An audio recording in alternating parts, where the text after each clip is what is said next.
We're here in Newcastle with Rory Cowan. How are you doing, Rory? Good morning, Avri. How are you? You're doing another video for me today, another YouTube video.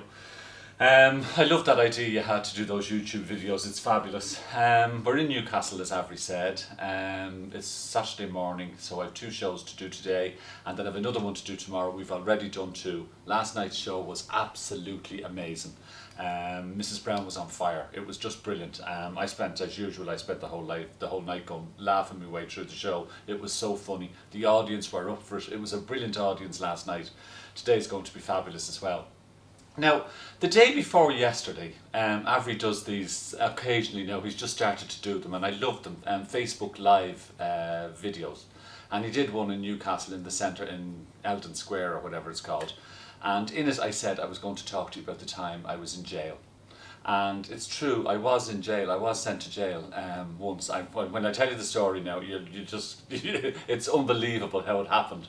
And the reason that it's unbelievable is.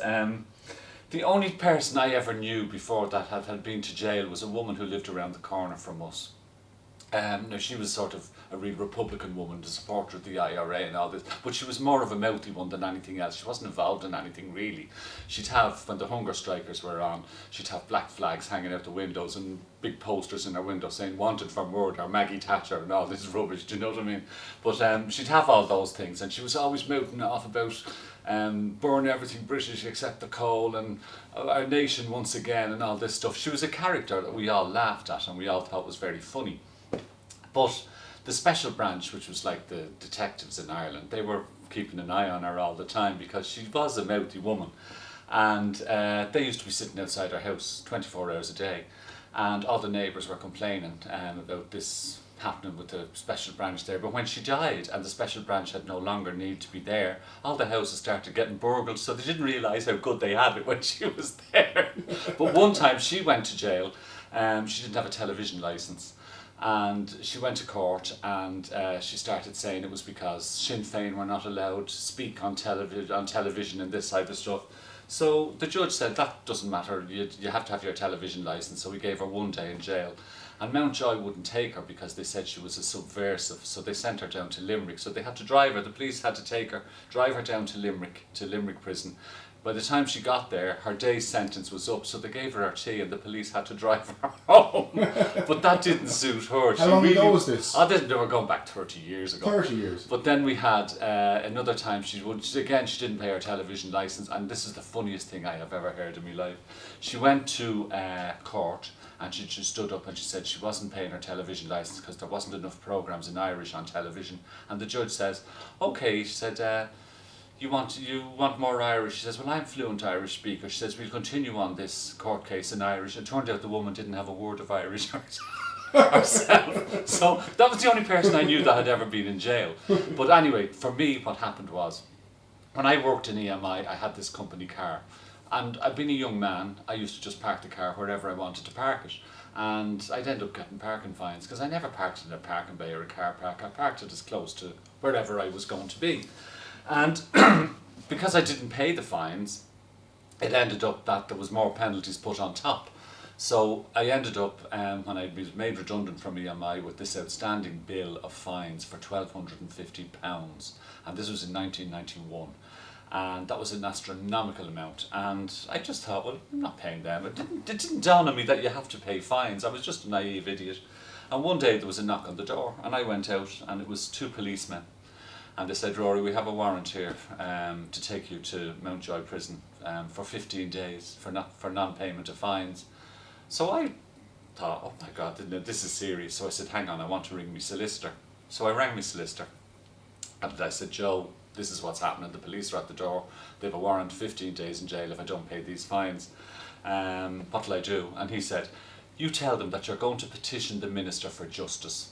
So I said to the policeman, I'm going to petition the Minister for Justice. And they said, that's all right, Rory, we'll go. So off they went, and I got back on the phone and I said, what does that mean? He said, now, what you have to do is, you've got to send a letter to the Minister for Justice and plead poverty. And I went, what? He said, no, you have to plead poverty. He says, just tell them that your mortgage is in arrears and that your gas is cut off and you're unemployed and you don't know where the money's going to come from next. So I wrote down everything that he told me and I sent it off to the Minister for justice in Ireland. And a few weeks later, I got a letter back, the minister, a lovely woman, and she said, "Dear Rory, very sorry to hear about your circumstances, but there is an issue of the outstanding fines of £1,250. But in light of your circumstances, if you would be able to pay, say, maybe €300 in 6 months, then that will suffice, and hopefully things will work out better for you in the future." I looked at the letter, thought this is wonderful, crumpled it up and threw it in the bin, thought no more about it. 6 months and a day later, there's a knock on my door at 7 o'clock in the morning, banging on the door. So I got up out of bed thinking, this is the middle of the night here, 7 o'clock in the morning. I went down, it's the same 2 policemen, and they said, "Rory, we have to warrant 15 days or 1,250 fine, 1,200, or pay us 1,250 for the fines." And I said, "No, it's only 300. And they said, "No, it's not. You had 6 months to pay that 300. And if you read on the letter, it also said that if you didn't pay in time, it would revert back to 1,250. And I said, "Well, if you can hang on until 10 o'clock. And they laughed and they said, "Rory, come on. We're not hanging on until 12 o'clock, until 10 o'clock. You're coming with us, 15 days in jail." And I thought, what am I going to? And I said, "Well, listen, could you do me a favour?" I said, "Could I go and have a shower?" And I said, "Would you mind parking round the corner? I don't want my neighbours seeing me getting into a police car." So they said, "No problem, we'll do that. But if you're not out in half an hour, we'll be coming back." So half an hour later, or whatever it was, I had my shower, went out, and I thought, all I need to do is just get to 10 o'clock. I can ring my solicitor, he'll pay the money, and then when they let me go, I'll go to the bank and get the money out and pay him. So I explained all this to the police, and they said, no, we have to take you up to Mountjoy now, and then after that it's up to them, whatever you do. The governor will let you ring your solicitor at 10 o'clock. So they drove me up to Mountjoy, and again I was thinking this is a bit of an adventure because I'm not going to be staying here. But I had 15 days in jail. So I went in and they put me in this little room inside the gate, and they said, "Wait there and you'll be brought up to see the governor, and then that'll be..." And I thought, okay, that's fine, I'll be here for a few minutes. Hours dragged by, hours and hours, and first of all a load of people came into the room that were on their way to court, prisoners on remand, on their way to court for charges. They were all talking to each other, "What are you in for, what are you in for?" One fellow was up for stabbing this other man 27 times with a screwdriver, and I'm sitting there going, "Oh my Jesus, what am I here with? I'm here with the worst of the worst." And then they said to me, "And what are you in for?" And I go, "Parking fines." I thought they were all in for attempted murder, robberies, everything like this, and here's me parking fines. And they were saying, "When you see the governor, tell them you want to go to an open prison, you don't want to stay here." And I'm thinking, I'm not going to any, I don't have to go to any prison. So every time a police or a prison officer came in, I said, "Listen, can I see it?" And they said, "You wait your turn." So people were being brought out, and then people were being brought back after being convicted and being sentenced in court, different people again. And some of them, there was one man that was I remember there was robbery, aggravated assault, murder. There was all these people coming in, and I am sweating sitting there. And at 2:30, eventually somebody came in, and all I wanted was a phone call to ring my solicitor. 2:30 somebody came in and said, "Rory Cowan, the governor will see you now." So I thought, about time, and I thought, by the time I get to the bank now, get out of here, get to the bank, it'll be ridiculous. All I want to do is ring my solicitor.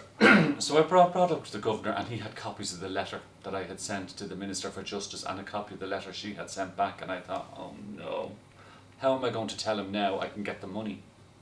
So he said to me, "Rory," he says, "are things as bad as you're saying?" And I thought, well no, I can't sort of say, "No, things are great," so I have to sort of play along with this. So I said to him, "Oh no, they're worse." I said, "The bank are taking back my house." I said, "The electricity's been cut off, the gas has been cut off. I'm just living on loans I'm getting from my mother and stuff like this." And he says to me, "This is no place for you." He says, "Your sentence is done, off you go home." And I said, "And what about the fines?" And he says, "No, they're all paid, the sentence is done, you can go now." And I'm walking out to jail thinking, in my naivety, I could not believe that all I had to do was sit there for a few hours and £1,250 of fine were going to be written off. And I didn't know anything. Now, you wouldn't get away with that now. But I have this thing that if ever I'm the police or anything like that, Avri will tell you, there was one time I was driving down a road and I took an illegal right turn. And the police saw me and they stopped me. And they said, "You know why we stopped you?" And I pretended, I said, "No, I haven't a clue." And they said, "You took an illegal right turn there." And I played really stupid, and I said, "How could that be?" I said, A legal right turn? No, I've been doing that every day for the last 20 years. I only live up there, and they're looking at me like I'm an idiot, and they say, "Oh, go on, make sure you don't do it again." So I get away with things by complete accident. But that one was a funny one when I went to jail for the fines. I didn't spend any time in jail, and all the fines were written off. £1,250 in 1991. You can imagine how much that was. I was talking to another friend of mine who was a detective, and he said that under no circumstances would you get away with that today.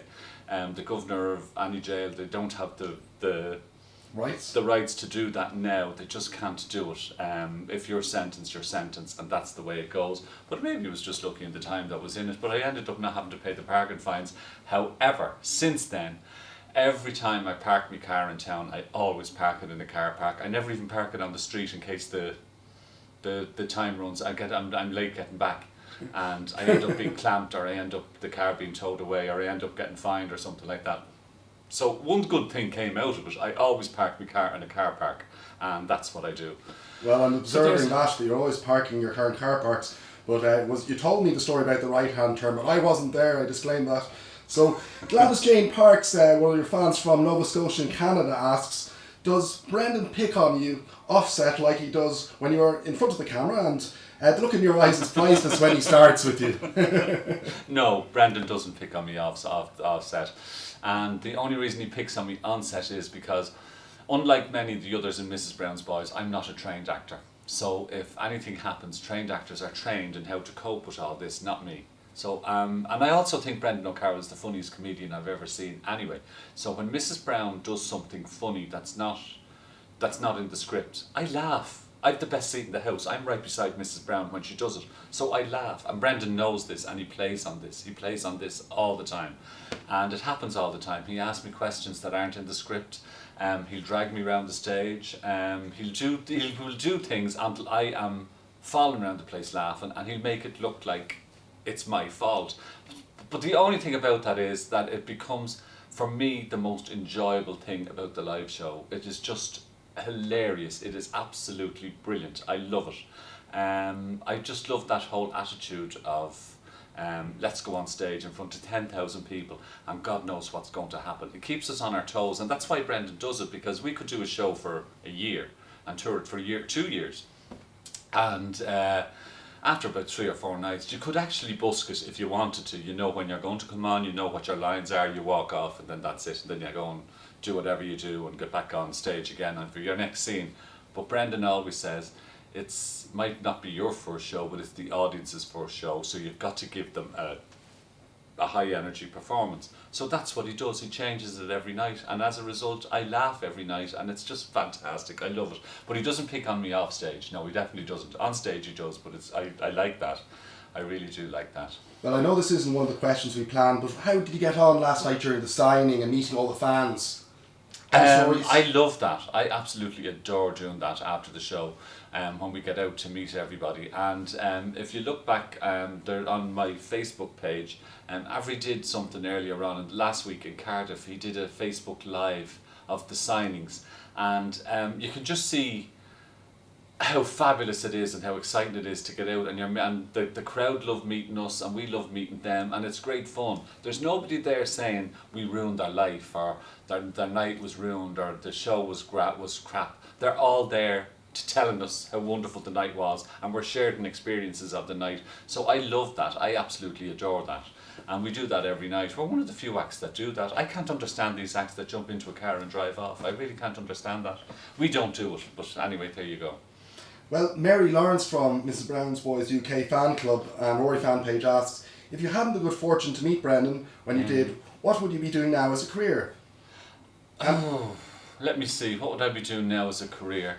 I honestly don't know. It would probably be something in radio, because when Mrs. Brown's Boys started, or when I started working with Brendan, I was also a producer on Talk Radio. After I left EMI, I didn't know what to be doing, so I was producer on Talk Radio in Ireland, and I would love, the only ambition that I have that I've never done yet is to have my own, maybe a weekend radio show or something like that, where I could play the music I liked.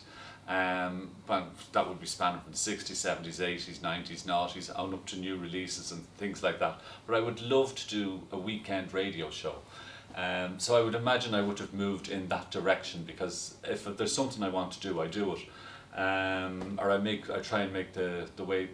I love people who say things like I can do that, or there's a few of them in this show. You would mention something and they go I can do that, and then they work out how to do it. Avri is one of those people. If I say to Avri, we should do this, and you go, oh right, I can do that, and then he'll go off and research it and do it. He's starting to set up blogs for me and stuff like that now, so I can blog. And I like that attitude. And I remember, let me see, there was one. Years ago there was a singer, an Irish singer, and now a lot of you probably won't know of her, but in Ireland anybody will remember her. She was a fabulous lady called Anne Bushnell. She was brilliant. She was an amazing singer. She never got the break she deserved, but she had that I can do that attitude. And the fact, like she did this show once, and it was amazing. I went to see it loads of times. Went to see it so many times, a tribute to Edith Piaf. And it was all French songs, Edith Piaf, naturally enough. Anne didn't let the fact that she couldn't speak French get in the way of her doing this. Her son Paul Bushnell, I think, was in the commitments and stuff. But anyway, Anne would sing, and we never noticed that she wasn't actually singing real French words or singing the words in proper French. But there was a friend of mine who was a French teacher in Blackrock College, and he came along to a show one night and he says, my God, he says, that lady, she said, that woman, she's just making French sounding words. She's not actually singing French. And I copped, and I didn't bother Anne, and nobody, they were all going along, and she was getting standing ovations, and she'd go, no, but she actually wasn't singing words. She was just doing French sounding things, and it didn't bother her. She just thought, she saw a gap in the market for this type of a show, and she was selling out theatres. She was doing incredibly well doing this, and she was fabulous. She had this get up and go, I can do that attitude, and I loved it. And the fact that she couldn't speak French or sing in French didn't stop her doing an Edith Piaf show. And she followed it up afterwards. She did a Judy Garland tribute show as well, which was fantastic. But the Edith Piaf one I loved, because as I said, it didn't bother her that she couldn't sing in French. She made the right sounds and she did all this type of stuff, and the audience would be screaming, men would be crying because she was dragging all the emotion out of them. And the Edith Piaf story is a sad story, and she would be acting all this, and people, grown men in tears going, bravo, bravo, and bravo, and she wasn't singing in French. I love it. I thought that was a fabulous attitude to have, and that's like my attitude to acting. I never trained, but one time an actor left, and because I was Brendan's publicist, he said, you're on tonight, you know the lines you're on. And it was a case of needs must, and I said, okay, here we go. I was nervous on the first night, but again, that was I don't get this attitude of, I can't do that, I haven't been trained to do that, oh no, I wouldn't be any good at that. If you're asked to do something, just say, yeah, go ahead and do, unless it's something to do with rocket science. Well, then you have to be perfect at that. You have to know what you're doing. But anything else, like getting up on a stage, just do it. It's great fun. Well, we'll let you get back to your lunch there, Rory, and thanks for your Tony Robbins motivation. So from here in Cardiff, it's not Cardiff. You keep saying Cardiff. He loves Cardiff. He likes Cardiff. It was his first week on the road with us. He likes Cardiff. It's Newcastle. You tell me, Rory. I'm getting it wrong. Newcastle. We're here in Newcastle. Bye bye.